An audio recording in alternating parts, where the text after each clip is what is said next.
Hello friends, അപ്പോൾ ഞാനിവിടെ നല്ല അടിപൊളി കോട്ടയം സ്റ്റൈൽ ബീഫ് പുലർത്തി ഉണ്ടാക്കാൻ പോവാണേ. അപ്പോൾ ഇവിടെ നമ്മുടെ ഒനിയൻ, ജിഞ്ചർ, ഗാർലിക് എല്ലാം കൂടെ നന്നായിട്ട് തന്നെ വഴറ്റിയെടുത്തിട്ടുണ്ട്. ഇവിടെ ഞാൻ ബീഫിനകത്തിടാനുള്ള പൊടികളെല്ലാം റെഡിയാക്കിയിട്ടുണ്ട്. കാശ്മീരി നമ്മുടെ ചില്ലി പൗഡറ്, പിന്നെ എരിവുള്ള ചില്ലി പൗഡറ്, മഞ്ഞൾപ്പൊടി, മല്ലിപ്പൊടി, മീറ്റ് മസാല, ഗരം മസാല എല്ലാം ഉണ്ട്.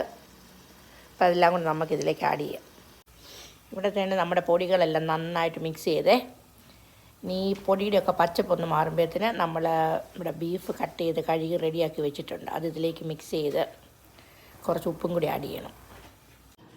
അപ്പോൾ നമ്മളിവിടെ ബീഫ് കട്ട് ചെയ്ത് കഴുകി റെഡിയാക്കി വെച്ചിട്ടുണ്ട്. ഇത് നമ്മൾ സാധാരണ ഉണ്ടാക്കുന്നത് കൂടുതൽ ബീഫുണ്ട്. ഇത് സാധാരണ നമ്മൾ ഒരു പാക്കറ്റാണ് വാങ്ങിക്കുന്നത്. ഇപ്രാവശ്യം 2 പാക്കറ്റ് ബീഫ് വാങ്ങിച്ചിട്ടുണ്ട്. ഇവിടെ വീക്കെൻഡിൽ ഭയങ്കര വെതർ ബാഡാവുകയാണ്, ഐസ് സ്നോയൊക്കെ വരുന്നുണ്ട്. അപ്പം ഞങ്ങളോർത്ത് കുറച്ച് കറിയൊക്കെ നേരത്തെ ഉണ്ടാക്കി വെച്ച് നമുക്ക് നമ്മുടെ ഐസ് സ്നോയൊക്കെ വരുന്ന സമയം ഒന്ന് എൻജോയ് ചെയ്യാം. പിന്നെ ഞാൻ ഇവിടെ അടിപൊളി ചിക്കൻ കറി ഉണ്ടാക്കിയിട്ടുണ്ട്. ചിക്കൻ കറിയുടെ വീഡിയോ എപ്പോഴും ഇടുന്നതുകൊണ്ട് ഇപ്രാവശ്യം വീഡിയോ ഒന്നും എടുത്തില്ല. അപ്പോൾ ചിക്കൻ കറിയും റെഡിയാക്കിയിട്ടുണ്ട്. ഇപ്രാവശ്യം ഒത്തിരി ബീഫുള്ളതുകൊണ്ട് നമുക്ക് നമ്മുടെ ഉരുളിക്കകത്തുണ്ടാക്കാം. അപ്പോൾ അങ്ങനെ ഞാനിവിടെ ബീഫിനെയൊക്കെ നമ്മുടെ മസാലയ്ക്കകത്ത് നന്നായിട്ട് മിക്സ് ചെയ്തു. നമുക്ക് മസാലയൊക്കെ കണ്ടോ, കറക്റ്റായിരുന്നു. ബീഫിനനുസരിച്ചുള്ള മസാലയൊക്കെ ഉണ്ട്.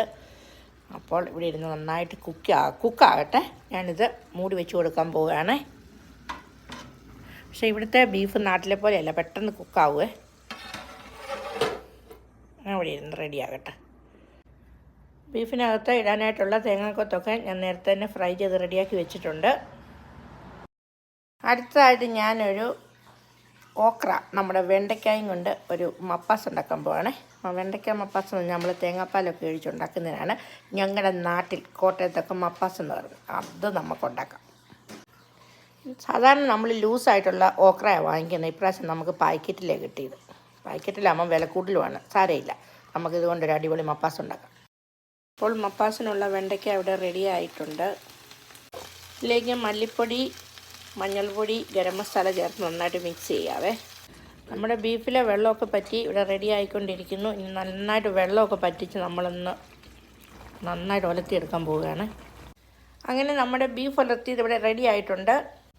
ഇവിടെ നമ്മൾ ഉരുളിയിൽ നിന്ന് മാറ്റിയായിരുന്നു.